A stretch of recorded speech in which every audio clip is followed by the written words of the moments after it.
Le maximum qu'on serait prêt à payer pour Procter Gamble en date d'aujourd'hui? C'est la question à laquelle on va essayer de répondre en se basant sur les états financiers de la compagnie. Je rappelle que ceci représente uniquement mon point de vue et non un conseil d'investissement. Et comme d'habitude, je me réserve le droit de me tromper. On en a parlé plusieurs fois sur cette chaîne, je pense que sur Procter Gamble, 4 vidéos. Donc maintenant, si ce n'est pas une note d'analyse, je ne vais plus prendre autant de temps pour faire des analyses quantitatives parce qu'on en a déjà fait au moins 2500. Non, je pense oui, 2500 vidéos sur la chaîne.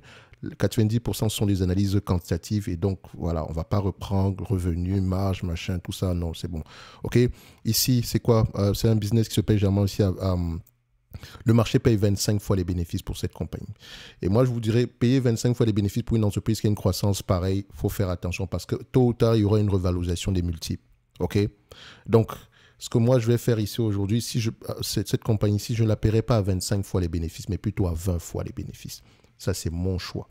Et donc, si vous pouvez ne pas être d'accord avec ça, mais c'est celui, je pense que par expérience, ce n'est qu'une question de temps avant une revalorisation des multiples. Okay, donc, il faut faire attention, il faut se protéger au maximum. Ça fait 157 dollars à 20 fois les bénéfices attendus en 2027, sachant que c'est un business qui a 91% ici prévisible selon les analyses. Donc, on revient ici, on enlève la dette nette. Comme d'habitude, j'enlève toujours la dette nette.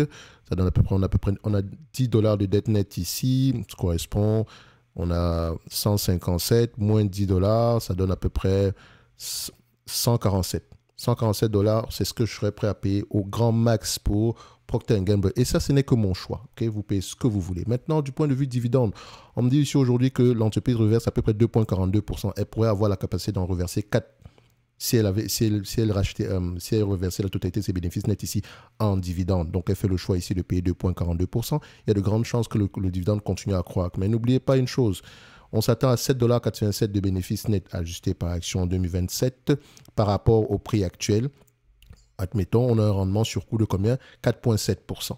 Et donc, ce dividende-là aura tendance à continuer à croître. Moi, je lui dis toujours, je paye une entreprise qui verse plus de 80% de ce qu'elle gagne en dividende, il faut déjà faire attention. Donc ici, je me dirais, au pire des cas, il y a de grandes chances que, voilà, si l'entreprise accélère son dividende ici au niveau de 80% de perte de ratio par rapport au free cash flow, ça donne à peu près 3,79%. Bref, tout ça pour dire que l'entreprise a les moyens de payer ce dividende. Elle peut également racheter ses actions, etc.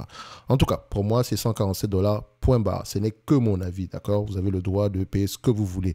Et n'achetez jamais une compagnie en regardant uniquement les chiffres. Donc ici, je viens là, dans ma watchlist que vous pouvez retrouver en description de la vidéo, d'accord? N'oubliez pas également de vous abonner à la Top Newsletter. Après, vous pouvez également faire ce que vous voulez. De toute façon, vous êtes libre de faire ce que vous voulez dans tous les cas de figure.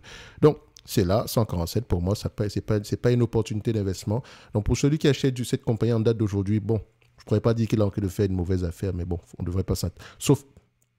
Sauf surprise, on ne sait jamais, d'accord? Mais voilà, ce n'est pas un deal extraordinaire non plus. Bref, merci, au revoir.